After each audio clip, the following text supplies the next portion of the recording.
साथी, दो तीन अलग अलग भाव और विचार मेरे मन में आ रहे हैं। पहली बात, जब मैंने देखा कि आप इस आंदोलन की शुरुआत कर रहे हैं तो मेरा मन हुआ कि मैं इससे जुड़ूं। इससे क्या फर्क पड़ता है कि मैं ब्राह्मण नहीं हूं, इससे क्या फर्क पड़ता है कि मैं जैन हूं।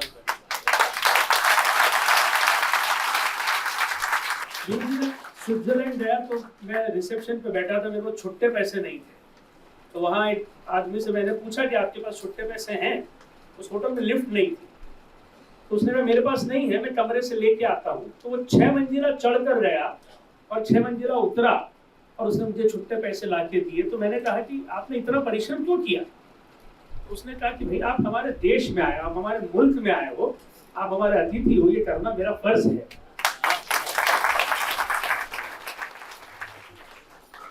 दूसरी बात, एक और बात मेरे जहन में, सबकॉन्शियस माइंड में हमेशा रहती है।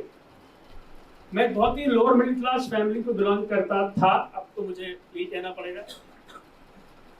एक समय ऐसा आया जब हमारा परिवार बहुत आर्थिक संकट में था। मुझे याद है मैं 11th क्लास में था, और 11th क्लास जो होती है उसमें जवानी दस्तक दे देती है, आपके मित्र हो जाते हैं, लड़के लड़कियां सबसे परिचय हो जाता है, और हमारे घर की आर्थिक स्थिति बिगड़ी, और ये बिल्कुल सच्ची बात है।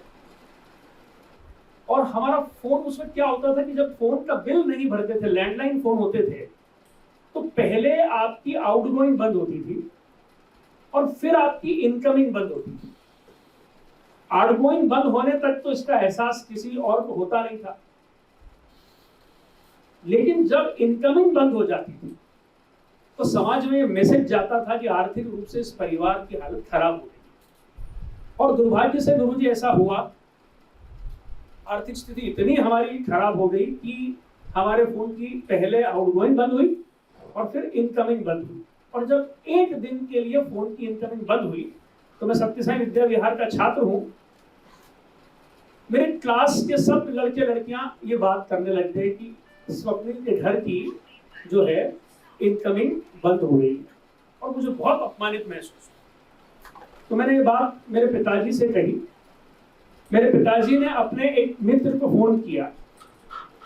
उन मित्र का नाम है महेंद्र शर्मा जी, हमारे पार्टनर भी हैं यूनिवर्सिटी में।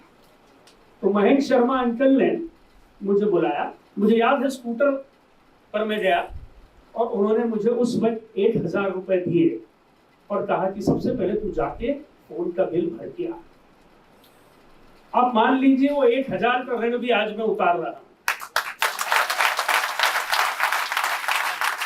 क्योंकि उस वक्त महेंद्र शर्मा जी ने तो ये नहीं सोचा कि वो जिसका बिल भर रहे हैं वो जैन है। तो मुझे भी जीवन भर ऐसी कोई बात नहीं सोचनी चाहिए। तीसरी बात, ये विषय बिल्कुल सही है और ज्वलंत है। अनेकों मेरे ब्राह्मण विद्यार्थी रहे हैं। जब मैं घुसा तो पहला विद्यार्थी मिला, संचालन करते हुए दूसरा विद्यार्थी मिला, स्टेज पे कार्तिक जोशी देखा, तीसरा विद्यार्थी मिला। बहुत नजदीकी से इन विद्यार्थियों के जीवन को मैंने देखा है। तो बात बिल्कुल सही है, आर्थिक संघर्ष किसी के भी घर में हो सकता है।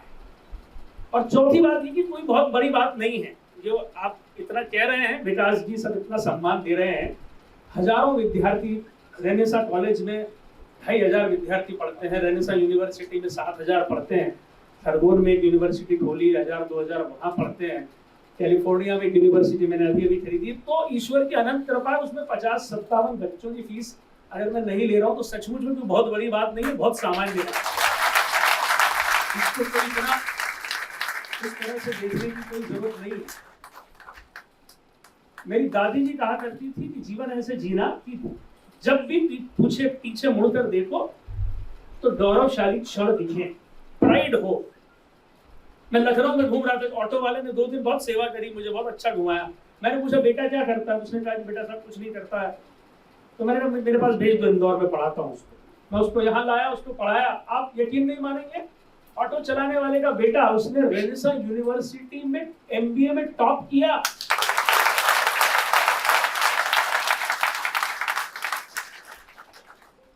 एक दिन सुबह टहल रहा था मैं सावेर रोड पर, तो जमीन वमीन देखने गया था। एक ये बात है करीब आप मान के चलिए 9-10 साल पुरानी बात। एक लड़का मुझे भेड़ चराता हुआ मिला, मैं सच में कह रहा हूँ, नाम भी बता देता हूँ, पोप सिंह सिसोदिया।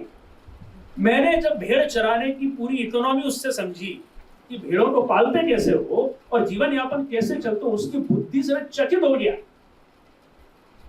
और मैंने कहा यार तुम एक काम करो, तुम अभी टेम्पररी छोड़ो, तुम आओ पढ़ने आओ। वो पढ़ने आया, मैंने उसको कराया MBA। आप यकीन नहीं मानेंगे, ICICI सिक्योरिटीज में पूरे बंबई का सबसे बड़ा स्टार परफॉर्मर बना वो। तो कितनी भी अभावों की अमावस्या हो, प्रतिभा का चांद जो है वो निकलता ही निकलता है। और ये एक बात और बता दूं, ये दोनों तीनों बच्चों जिनका मैंने उदाहरण लिया, ये मेरे नहीं, किसी भी महाविद्यालय में होते तो वहीं पहुंचते, ये जहां पहुंचे वहां पहुंचते।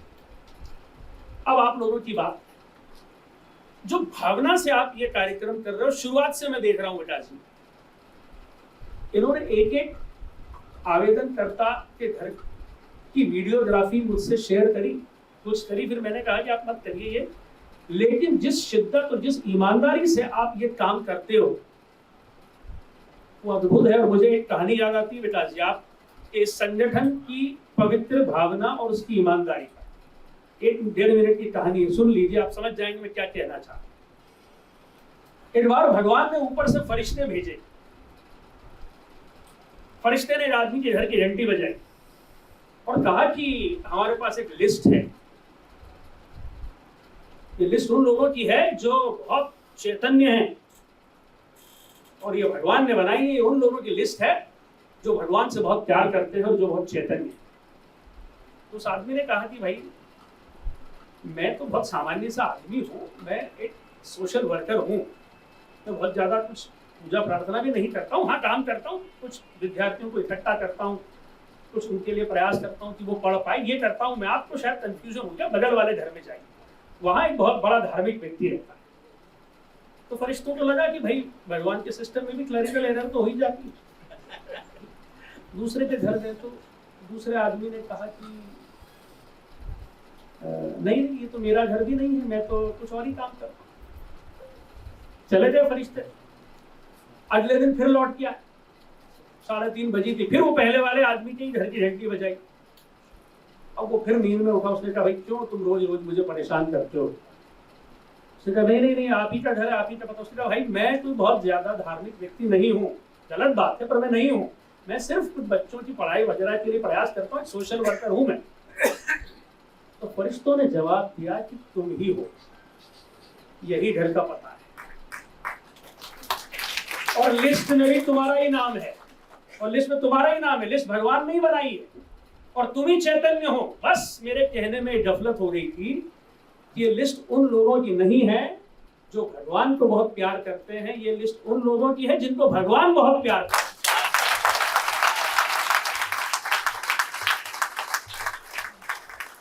तो आपकी भावना को मेरा प्रणाम, इस पवित्रता को, किसी को श्रेय लेने का वो नहीं है, कोई क्रेडिट नहीं लेना चाहता है, सब एक दूसरे को सम्मानित करना चाहते हैं, सब गुरु जी के पैर छू रहे हैं।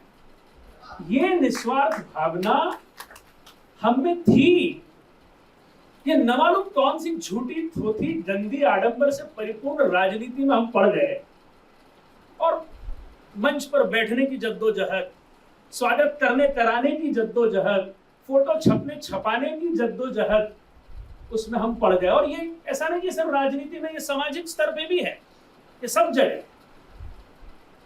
और आप देखिए, मैं एक और बात जो मैं कहना चाहता था, हमने ये जो कुछ भी किया सबने मिलकर, इससे एक बात और साबित होती है कि सिर्फ बुराई संक्रामक नहीं होती, संक्रमण जल्दी से सिर्फ बुराई का नहीं होता है, अच्छाई का भी होता है।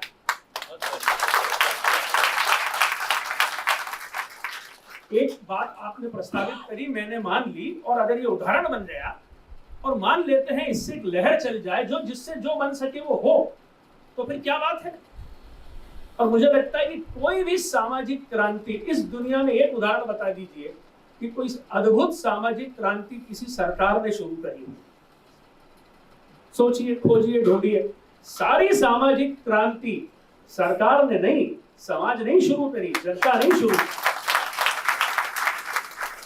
हरित क्रांति हो या दुग्ध क्रांति हो या चिपको आंदोलन हो या सविनय अवज्ञा हो, ये सब समाज से ही चलना चाहिए। बहुत बढ़िया। एक और बात, बहुत सारे मेरे नौजवान साथी यहाँ बच्चे बैठे 10th 11th 12th के, मैंने मेरा पूरा जीवन सिर्फ बच्चों को पढ़ाने में ही मेरा व्यतीत किया। मैं एक बात आप सभी से शेयर करना चाहता हूं। देखिए, आकर्षक व्यक्तित्व होना, हर नौजवान नवयुवती ये चाहते हैं कि वो आकर्षक लगे, उनके व्यक्तित्व में आकर्षण हो। पर जैसे जैसे बच्चे बड़े होते जाते हैं वो आकर्षण के साधन ढूंढने लगते हैं। कोई बालों को रंग में पुतवा लेता है, कोई बाली पहन लेता है कान में, नाक में, भुओं पे, न मालूम कहां कहां। कोई गले में लॉकेट पहन लेता है जिसपे लिखा रहता है कूल। स्वभाव में तो बहुत गुस्सा और गले में लॉकेट, कूल। एक बात समझ लेना है हमें कि सबसे ज्यादा आकर्षक वो व्यक्तित्व होता है जिसमें गहराई होती है, विचार की ताकत। ये गहराई से ही पैदा होती है। हमारे सामने साक्षात जीवंत उदाहरण है आदरणीय सत्तर जी। एक बार गुरु जी का फोन आया अपने नातिन के किसी एडमिशन के लिए, तो मैंने कहा मैं धन्य हो गया साहब, हम लोग सीए में चार्टर्ड अकाउंटेंट हूँ। गोयल साहब हमेशा आपका एक कार्यक्रम करते थे सीए वाले लोगों के लिए, जाल सभागार में कई बार हुआ, हम सुनते थे, छोटे छोटे बच्चे थे। तो मैंने कहा आपसे बात हुई तो मैं धन्य हो गया। आज आपके साथ स्टेज पर शेयर करने का मौका मिला, मैं पुनः धन्य हो गया। बात गहराई की, विचारों की। तो गांधी जी को किसी ने पत्र लिखा कि बापू, हमने नोआखली में एक वृद्ध आश्रम खोला है, आप आइए, उस वृद्ध आश्रम का उद्घाटन कीजिए। हम एक समारोह कर रहे हैं, आपको मुख्य अतिथि के रूप में बुलाना चाहते हैं, उस वृद्ध आश्रम का फीता हम आपसे कटवाना चाहते हैं। गांधी जी ने 5 लाइन का जवाब दिया और कहा कि नोआखली में वृद्ध आश्रम खुल रहा है, ये गर्व की, समारोह करने की, फीता काटने की बात नहीं है, ये शर्म की बात है। नोआखली में खुला हुआ अंतिम वृद्ध आश्रम भी जब बंद हो जाए तो ताला डालने मुझे बुलाना, हम ताला डालने का समारोह करें। ये पत्र जब जीडी बिरला साहब ने पढ़ा तो कुछ क्षण के लिए उनके भीतर का बिजनेसमैन जो है उसको पैरालिसिस हो गया और उनके भीतर का भारतीय जागृत हो गया। उस दिन से वो महात्मा गांधी के अनुयायी बने। तो घनत्व होगा तो गुरुत्वाकर्षण होगा। ये सारे जो बच्चे बैठे, फिजिक्स का बेसिक नियम है बेटा, डेंसिटी होगी तो ग्रेविटी होगी। घनत्व होगा तो गुरुत्वाकर्षण होगा। किताबें पढ़िए, अनुभव सुनिए, दादा दादी के साथ वक्त बिताइए, माता पिता से पूछिए कि अपने जीवन के मुश्किल क्षणों में आपने क्या किया। पूछिए अब तक की सबसे जबरदस्त गलती आपने क्या करी, अब तक सबसे जबरदस्त अच्छा काम आपने क्या किया। कोशिश करिए कि आपके व्यक्तित्व में घनत्व पैदा हो। 2 बातें और नौजवानों के लिए, क्योंकि यही हमारा फ्यूचर है, यही हमारी पीढ़ी है। 2006 में मैंने रेनेसा कॉलेज विकास भाई शुरू किया था। तो हमारा इंडक्शन होता है, उसमें लाइफ इज ब्यूटीफुल विषय पर बात होती है, जिंदगी खूबसूरत है। तो मैंने एक भाषण दिया 2006 में, तो तुम भी हो गए, कहाँ गया, तो इंडक्शन होता था अपने, तो याद होगा टॉपिक लाइफ इज ब्यूटीफुल। तो मैंने वो इंडक्शन में इस तरह का भाषण दिया। शाम को 4 बजे एक महिला का फोन आया कि मैं अपनी भतीजी के साथ सुबह आपके कार्यक्रम में थी और मैं आपकी बात से सहमत नहीं हूँ, मेरे हिसाब से जिंदगी खूबसूरत नहीं। तो मैंने कहा क्यों? उन्होंने कहा मुझे बोन मैरो का कैंसर है और मैं सिर्फ 3 महीने और जीऊंगी। बताइए कैसे जिंदगी मेरी खूबसूरत होगी? तो मेरे पास भी एकदम से कोई जवाब नहीं था, लेकिन मैंने कहा थोड़ा माहौल को लाइट बनाते हैं। मैंने कहा भाई दीदी, आपके पास कम से कम ये तो श्योरिटी है कि आप 90 दिन और जियोगी। मुझे भी लगता है मैं बहुत साल जीऊंगा, पर क्या भरोसा, जीवन का क्या भरोसा। आप तो कम से कम क्लैरिटी है 90 दिन की, हमें लगता है, लेकिन हो सकता है कल सुबह परसों नरसों कभी भी हमारे प्राण जो है पखेरु हो जाए। और एक बात है, 90 दिन भी बहुत होते हैं। अपने जीवन में आप जहां जहां जिन जिन स्थानों को देखना चाहती है देखिए, जिन जिन चीजों का स्वाद लेना चाहती है लीजिए, जो जो किताबें पढ़ना चाहती हैं पढ़िए। जिंदगी की सबसे बड़ी विडंबना मृत्यु नहीं है। जिंदगी की सबसे बड़ी विडंबना जो है, जीते जी जब हमारे सपने, हमारी आकांक्षाएं मृत हो जाती है, जीवन की सबसे बड़ी विडंबना।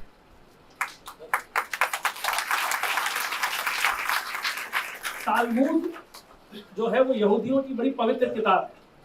वो तालमुद कहती है कि जब आप भगवान के पास जाओगे ना धरती पे जीवन समाप्त करके, तो भगवान आपकी गलतियों का ब्यौरा आपसे नहीं मांगता, उसका दिल बहुत बड़ा है, वो माफ कर देता है आप। भगवान तो आपसे पूछता है कि नीचे इस धरती पर मैंने सृजन करने के और आनंद उठाने के इतने अवसर दिए थे, तुमने इन अवसरों का उपयोग क्यों नहीं किया? आपको बताना चाहूंगा, उस महिला की सोच बदली। वो हर थोड़े दिन में मुझे मैसेज करती कि अब मैं जी रही हूँ। 1 महीने बाद उसने मैसेज किया कि अब मैं लड़ूंगी उस बीमारी से जो बीमारी मुझे मारना चाहती है। और मैं आपको बताना चाहूंगा, वो महिला उसके बाद 7 साल जिंदी रही। उसने पीएचडी करना शुरू करा, कैंसर से कैसे लड़ते हैं इसी विषय पर पीएचडी करी, और पीएचडी कंप्लीट करी 3-3.25 साल। मुझे सुकरात की वो बात याद आ गई कि फांसी के 1 दिन पहले उससे पूछा गया कि आप क्या चाहते हैं आज, तो उसने कहा एक किताब पढ़ना चाहता हूं। व्यक्ति ने कहा कि तुम कल सुबह मरने वाले हो, तुम एक किताब पढ़ना चाहते हो? तो उसने कहा मैं और बुद्धिमान होकर मरना चाहता हूँ, मैं एक किताब और पढ़ के मरना चाहता हूँ। तो वो लेडी 7 साल जो है वो जी। तो जीवन की सबसे बड़ी विडंबना जो है वो मृत्यु नहीं। Biggest tragedy of life is not death, biggest tragedy of life is when things die inside you when you are alive.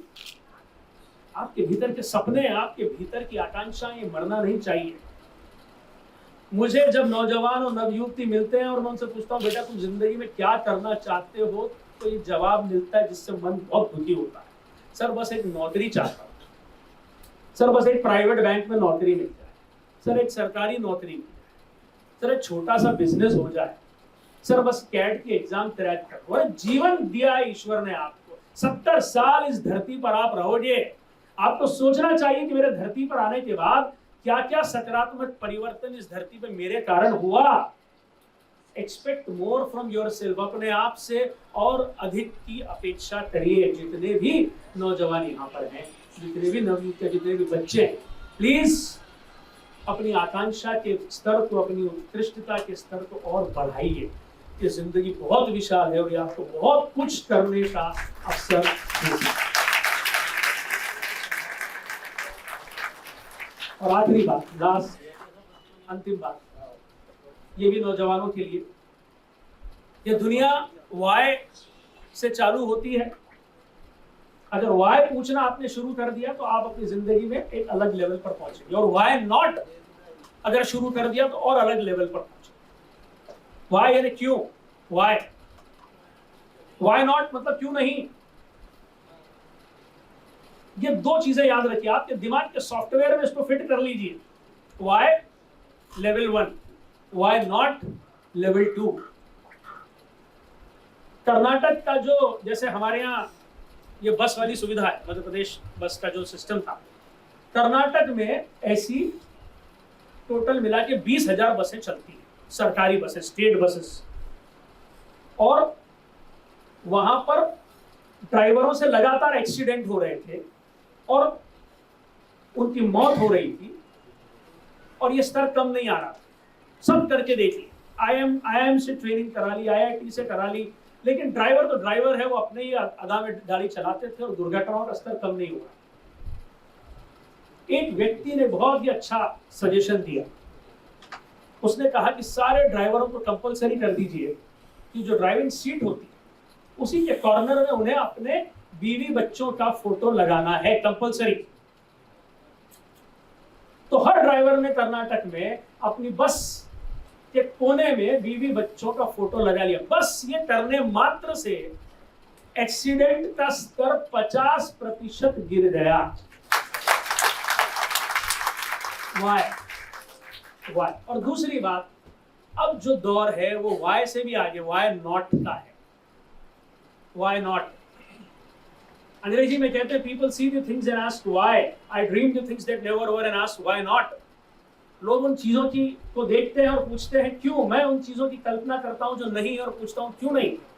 Elon Musk ने एक लैपटॉप देखा जो लिथियम की बैटरी से चल रहा था। उसने कहा कि जब लिथियम की बैटरी से लैपटॉप चल सकता है तो इस लिथियम की बैटरी से कार क्यों नहीं चल सकती। उसके पहले BMW, ऑडी, मर्सिडीज किसी ने भी ये नहीं सोचा। ये बरसों से कार बना रही है और उसने सोचा क्यों नहीं, why can't a car operate with help of a lithium battery. और शोध और अनुसंधान करते करते उसने टेस्ला की लिथियम बैटरी से चलने वाली गाड़ी बना डाली। और वो गाड़ी गैरेज में पड़े पड़े अपग्रेड होती है। विकास भाई, वो गैरेज में पड़े पड़े रात में 2 से 3 के बीच में अपग्रेड होती है हर एक महीने में गाड़ी। तो दुनिया वाई से वाई नॉट पर जा रही है। इसलिए सारे जो नौजवान हैं वो वाई को भी याद रखें और वाई नॉट को भी याद रखें। और सबसे आखिरी में ये बात मैं कहना चाहूंगा, मुझे जब हम ये कर रहे तो तरह तरह के लोगों के फोन आए कि साहब वो भाजपा से हैं, वो कांग्रेस से हैं। हालांकि वो एक परिवार से जुड़े जो कांग्रेस से, हालांकि आप भी, मतलब मेरा कहना है कि हम कुछ चीजों में हमें इस राजनीति से ऊपर उठ जाना चाहिए।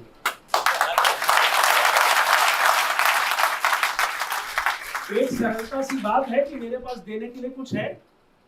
एक सरलता सी बात है कि आप एक अभिनव और नया विचार लेकर आए। एक सरलता की बात है कि हम दोनों ऐसे तो बहुत नियोजित भी नहीं था। ये नियोजित होता तो सत्र शुरू होने से पहले करते हैं। सत्र की समाप्ति के बाद ये संयोग वश होता गया और अच्छी भावना के वश होता गया। तो हर चीज को राजनीतिक दृष्टिकोण से देखना कि ये इस साल हुआ, अगले साल होगा कि नहीं होगा। अरे जब तक भुजाओं में दम है, कंधों में दम है, जब तक ईश्वर की कृपा बनती रहेगी, जब तक 2 रोटी मिलती रहेगी, आधी रोटी शेयर करते रहेंगे, उससे क्या फर्क हो जाता। और ऐसा भी नहीं है कि सिर्फ ब्राह्मण समाज, हमने एससी समाज के लिए भी मैंने तो एक मुहिम चलाई कि एससी समाज के बच्चों को पत्रकार और वकील बनाओ। 100 बच्चों को आइडेंटिफाई भी किया। अंबेडकर सेना वो भी करी, जैन समाज के लिए तो हम कर ही रहे। और सवाल समाज का भी नहीं, मैं तो इस दृष्टि से किसी को देखता ही नहीं हूं, इस दृष्टि से देखना भी नहीं चाहिए। जो भी सुपात्र हो, अगर हम मदद करने की स्थिति में हो तो उसे मदद करना चाहिए। तो कृपया करके किसी भी बात को उस दृष्टि से न देखें। जब तक ईश्वर की कृपा बनी रहेगी, मुझसे जो बन पड़ता है मैं करता रहूंगा। धन्यवाद। जय हिंद।